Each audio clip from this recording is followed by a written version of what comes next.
Welcome to How to Build the Future. Today our guest is Mark Zuckerberg. Mark, you have built one of the most influential companies in the history of the world, so we are especially excited that you are here. I'm not sure where to go from there.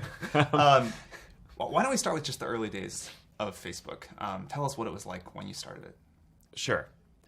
So for me, the thing that I was really fascinated by, and always have been, is people, right? And how people work. When I was in college, I studied psychology and computer science. And, one of the things that you learn when you study psychology is that there are all these parts of the brain which are geared just towards understanding people, right? Understanding language, how to communicate with each other, understanding facial expressions, emotions, processing. Yet when I looked out at the internet, right, in 2004, which is when I was getting started, you can find almost anything else that you wanted, right? You could find news, movies, music, reference materials.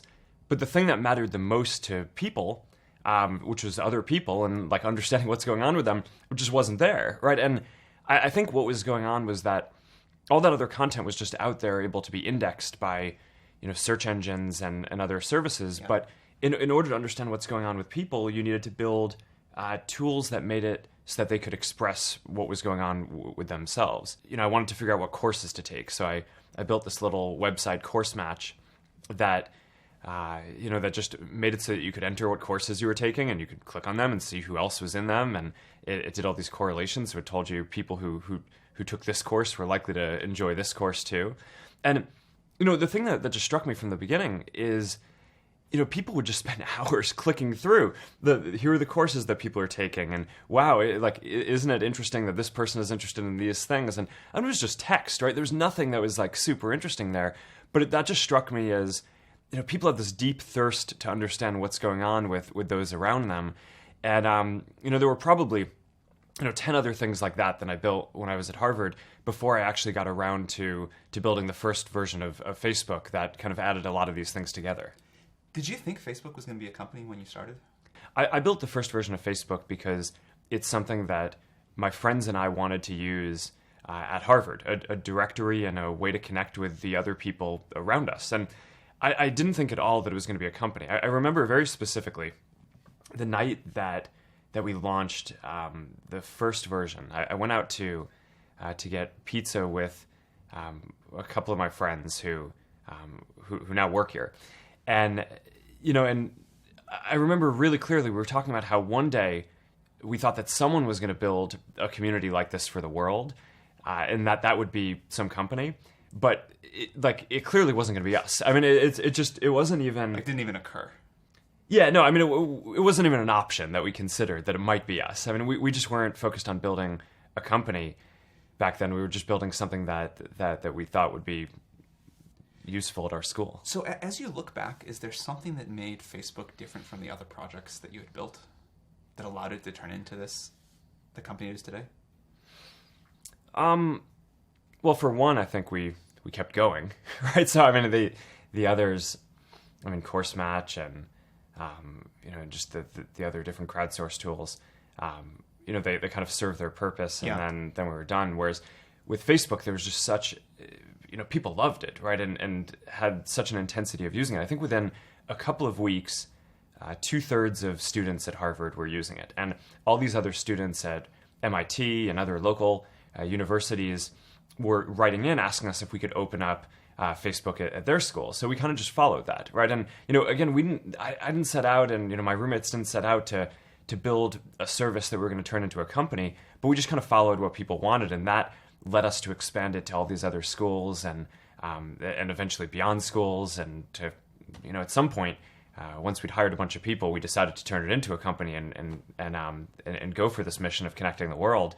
But that's not where we started. As you think about where you did start, is there other advice that comes to mind that you give to other people that want to build products that you can take away from the early days of Facebook? Yeah, I always think that you should start with the problem that you're trying to solve in the world and not start with deciding that you want to build a company, right? I mean, the best companies that get built are things that are trying to drive some kind of social change, even if it's just local in one place. more than starting out because you want to make a bunch of money or have a lot of people working for you or build some company in some way. So, I always think that this is kind of a perverse thing about Silicon Valley in a way, really which is true. that, people decide often that they want to start a company before they even decide what they want to do. And that just feels really backwards to me. And, for anyone who's had the experience of actually building a company, you know that you go through some really hard things along the way. And I think part of what gets you through that is believing in what you're doing and knowing that what you're doing is really delivering a lot of value for people. And that's, I think, how the best companies end up getting made. I want to talk for a second about low points, because I think people never appreciate how bad they really are. And I think it's always reassuring to hear that even Mark Zuckerberg went through some serious low points and came out okay. So can you tell us about some of the hardest parts in the early history of Facebook?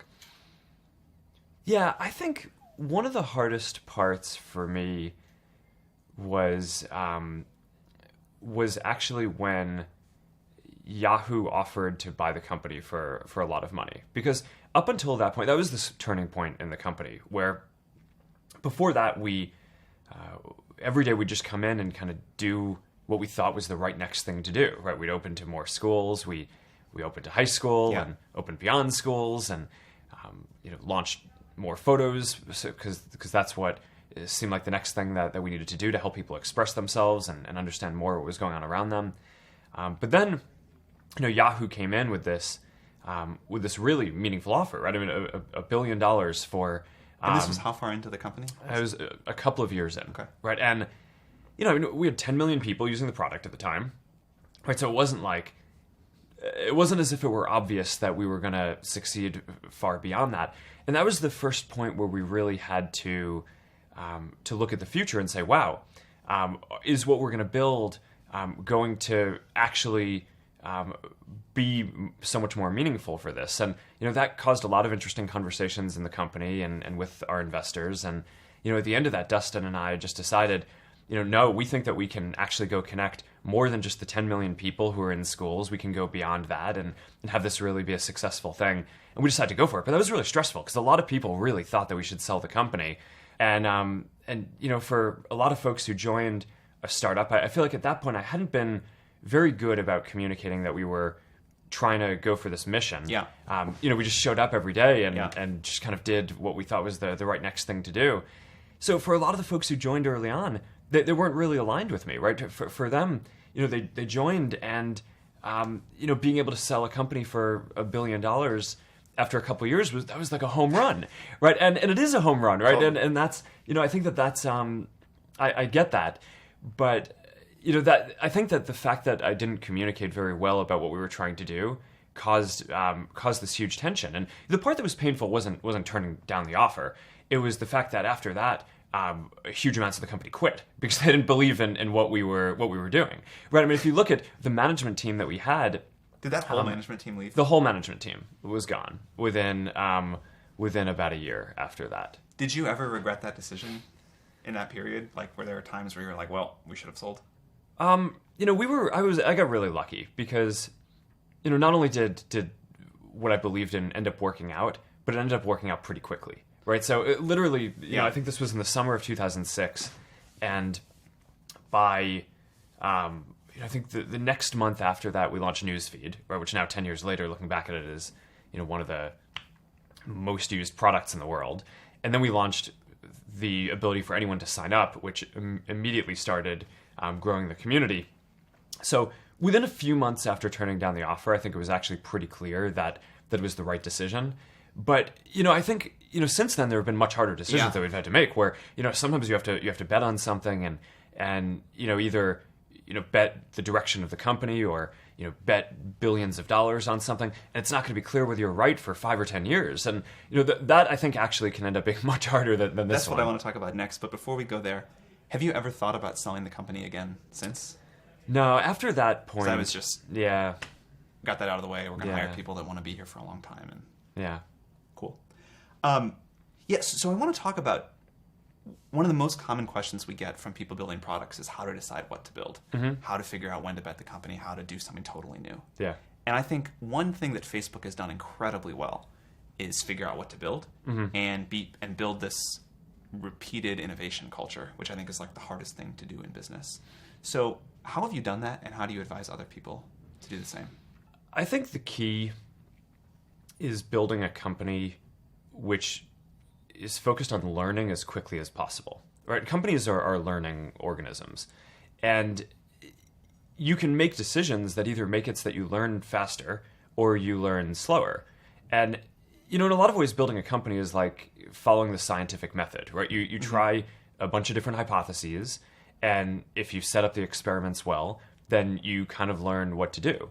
And I think that's an important philosophy. So there are all these different decisions that we make inside the company, everything down to really empowering individual engineers. We invest in this huge testing framework, right? At any given point in time, there's not just one version of Facebook running in the world, right? There's probably tens of thousands of versions running, because engineers here have the power to try out an idea and ship it to maybe 10,000 people or 100,000 people, and then they get a readout on how that version of what they did, whether it was a change to show better content in newsfeed or UI change or some new feature, they get a readout on how that version performed compared to the baseline version of Facebook that we have on everything that we care about, how connected people are, how much people are sharing and how much they say that they're finding meaningful content, business metrics like how much revenue we make and engagement of the overall community.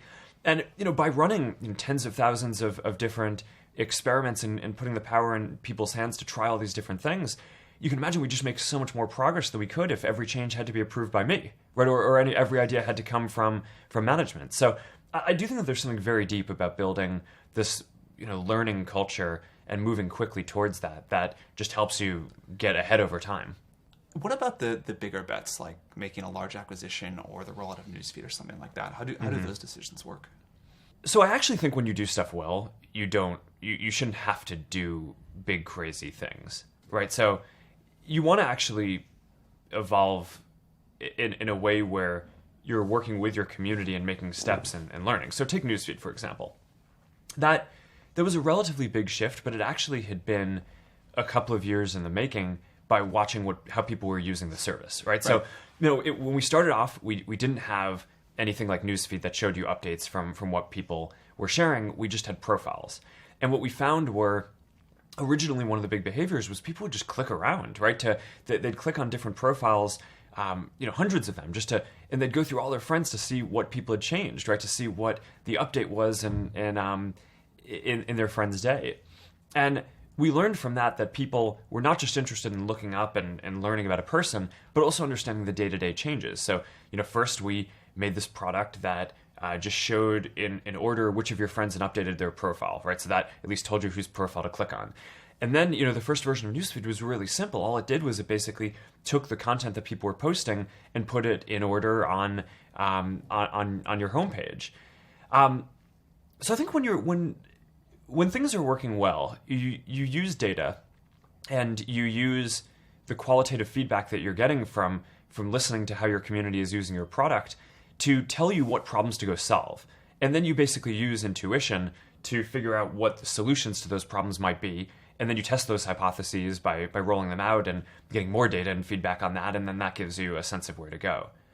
When I look at things like, we bought, the Oculus team for a lot of money, right? I actually view that as, if we'd done a better job of building up some of the expertise to do some of that stuff internally, then, maybe we wouldn't have had to do that. But, instead we hadn't done that. And, the Oculus team is by far the most talented team working on that problem.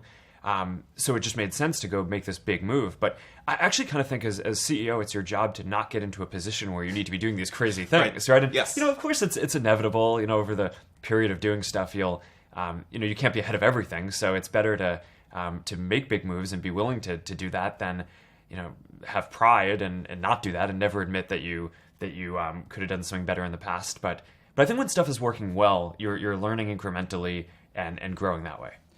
Speaking of growing, one thing I heard you say years ago is that one of the best things Facebook had done was invent the idea of a growth group. And so this is something now that I've heard a lot of founders ask about. Could you tell us, is that still something you recommend people running companies put in place and how Facebook's worked in the early days? So making it so we could grow faster was, I think, the most important product feature that we ended up building for Facebook. And, the traditional approach to growing and marketing is, you have a communications group or you have a marketing team and you buy ads. And, I think that there's sometimes there's a place for that, especially when you're trying to communicate something and get a message out. But if you're actually trying to grow a product, I think often the best levers for doing that are within the product themselves and getting people in your community who enjoy what you're doing to evangelize that to their friends and getting that to happen efficiently as possible. So, there's no magic in the growth group that we built that other people can't replicate. It's just being very rigorous with data, investing in data infrastructure, so that way you can process all these different experiments and learn what people are trying to tell you, and then go invest in engineering and actually trying to grow the community, because I think that's the most important feature for a lot of networks. And can you tell how much of an impact that group had on the growth rate of Facebook? Yeah, I think it's, overall, I think it's been very big. I don't have a number off the top of my head, but I mean, even just looking at, some of these specific features that we've built, like people you may know, right? Which is, one of the important things, right? Again, if you're, a social product isn't that useful if you're not connected to other people when you're using it. So, helping you go from signing up for Facebook to connecting to the people that you care about most is probably one of the most important things that we can do. Another thing that I think Facebook has done exceptionally well is hiring. And I always tell founders that this is the thing you have to get good at. So how have you hired your team, and what do you look for when you bring people on? If you think about it, I started the company when I was 19, right? So I can't institutionally believe that experience is that important, right? Or else I would have a hard time reconciling, myself, right? And the company. So, we invest in people who we think are just really talented, even if they haven't done that thing before. And, that applies to people who are fresh out of university, as well as, people like, the CFO who took the company public, had not taken a company public before, right? And a lot of his background was in, production, development at Genentech before. So, just focus on really talented people. And so if you don't have the experience to look for, how do you assess someone's raw talent? Well, often you can tell from different things that they've done, right? So it's not that, obviously everyone's done something, right? I mean, even if you're 19, right, you've done side projects and interesting stuff, and I think what's important is not to believe that someone has to have specifically done the job that they're going to do in order to be able to do it well. One of the things that I think we've done well is just given the people at the company a lot of opportunity, right? So, it's not just me who started when I was 19 and now, I'm running this big company. There were a number of people who joined who were, people I did problem sets with at Harvard, or they dropped out of Stanford, or, different programs who have grown with the company over this long period of time. And, one of the things that I'm the most proud of is we have about 12 different product groups at the company. And all of the people who are running them, with the exception of one, did not join the company running a product group or reporting to me. That's amazing. And the one exception is David Marcus, who was the CEO of a $50 billion public company. So, so I'm pretty happy that he's on board, and having him run a product group, I think, is a pretty big coup too. But literally, none of them started off reporting to me. They all started off in different roles. Some were engineers, some were data analysts, some were product managers, and they've all grown. But I think what happens is, people see that you create opportunities for people, and that also, I think, keeps the best people engaged and makes the best people want to come work at your company, because they feel like, I'm going to get those kind of opportunities too. Cool. Yeah. What are you most excited about over the next 20 years? What do you think will be the major transformations? How will Facebook transform? How do you think the rest of the world will transform? So we have this 10-year roadmap. Yeah, it was great. 3 of the big changes that we want to see in the world. And we're focused on 3 things. Connectivity, right? So getting everyone in the world on the internet. Right now, more than half the world is not on the internet, which is, I think a lot of people in Silicon Valley probably take this for granted, right? The internet, because it just is not uniformly available. And if we want to solve a lot of the big challenges of the world today, they're not problems that any one group of people or even one country can solve, right? They really involve coming together and giving everyone an opportunity to participate in solving them. So I think connecting everyone is really a key thing, which is going to be great for people around the world. The next one is AI. I think that's just going to unlock so much potential in so many different domains. And we use it at Facebook for a lot of different things, for showing people content that they're going to find more meaningful, for making sure that you connect with the people you actually care about on the service.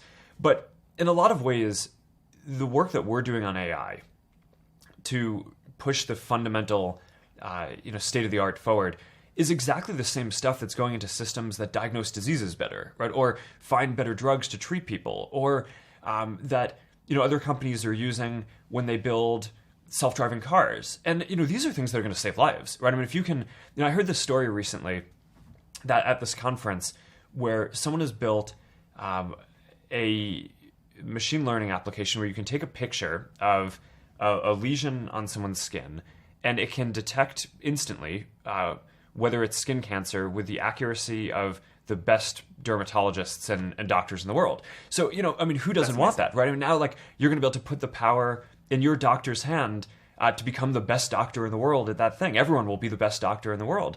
And that's a really fundamental thing, right? That, I get a little bit frustrated, I think, when people, fearmonger about AI and how it could end up hurting people, because I think in many real ways around diseases, around driving more safely, this is going to save people's lives and push people forward. So that's a really big deal, I think, for the next 10 years. And then, the next thing that I always think is going to make a big difference is, every 10 or 15 years, there's a new major computing platform that comes around that allows people to do completely different things than they could do before, right? So, 20 years ago, most of us were using desktop computers. They were kind of clunky. We used them in work because it made our work more productive, but most people didn't use them for fun. Now we have phones which help us connect with each other, and they're much more human devices. But there's going to be another platform after that, and I think that's going to be virtual reality and augmented reality. And that, I think, is just going to help people be more creative, experience what other people are feeling much more immersively than we even can through video and things like that today. So I'm really excited about that trend as well. So you were 19 when you started Facebook. One question we hear a lot at Y Combinator is, I'm 19 today. I really want to, do whatever I can to make the world better. What should I do? So how do you advise people who are 19 today and want to impact the world like you have? I always think that the most important thing that entrepreneurs should do is pick something they care about, work on it, but don't actually commit to turning it into a company until it's working. And I think that if you look at the data of the very best companies that have gotten built, I actually think a tremendous % of them have been built that way, and not from people who decided up front that they wanted to start a company, because you just get locked into some local minimum a lot of the time, a local maximum. I totally agree. And just to make this point, how far into Facebook did it actually become a company? I don't know. I think it became a formal Delaware company when Peter Thiel invested about 6 months in. When we were first talking to Peter about raising money, Dustin and I were very clear with him that we were planning on going back to school. Right? I mean, I started Facebook when I was a sophomore. We took the summer off, right? No classes over the summer. We were working on it. And then, our stated game plan was to go back to school in the fall and continue working on it then, but not sit in an office and work on it full time. And Peter was just kind of all right, sure you are. I guess he knew better than we did. You think he just believed that you weren't actually going to go back to school? He must have. I mean, you'd have to ask him. But yeah. I will. We're interviewing him in this series. I will there ask you go. That question. So I think he would probably say that he knew that we were not going to go back to school, or believed that he could talk us out of it. But he didn't have to. It was pretty clear that the amount of work was just growing so quickly. But we actually didn't drop out immediately. We told Harvard that we were taking 1 semester off. And then we told Harvard that we were taking another semester off, and then a year off. And then after that, we kind of decided we weren't going back. Speaking of Peter, and sort of a closing question, what's the best piece of advice he ever gave you? I think Peter was the person who told me this really pithy quote that in a world that's changing so quickly, the biggest risk you can take is not taking any risk. And I really think that that's true, right? I mean, a lot of people, I think that, whenever it comes to, whenever you get yourself into a position where you have to make some big shift in direction or do something, there are always people are going to point to the downside risks of that decision, and locally they're maybe right. I mean, for any given decision that you're going to make, there's upside and downside. But in aggregate, if you are stagnant and you don't make those changes, then I think you're guaranteed to fail, right? And not catch up. So to some degree, I think it's really right that over time, the biggest risk that you can take is to not take any risks. That is a great place to leave it. Thank you very much. All right.